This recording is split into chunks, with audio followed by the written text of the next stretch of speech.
دایی خوبی؟ به خدا دایی خوب نیستم. منو دیگه خسته شدم. انا اینجا دارم زندگی میکنم. نه منو میفهمده نه بابا. هی منو بغل میکنه هی نای بابا سرم گیچرم. دست زنی من برداری بری به کاری تو برسی. به خدا اگه این پامم کار میکرد این زانوها میکرد بودم زم کفی خونه جار میزدم چی یه گیتار با من میرسن چه گیتار بدینم باز همه فقط هی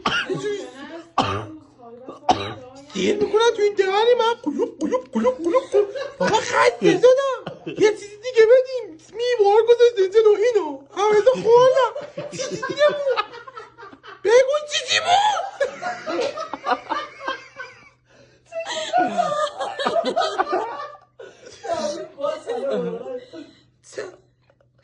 این دایی ما اینه که من تکون بده به من میگه جواب باید کجاست من خواهم بگم جواب هم اینجاست این روم نیمیشه میگم اینجاست مجبورم میفهمی مجبورم من خسته شدم من دیگه تو خیلی نمیکشه بابا بیم کنید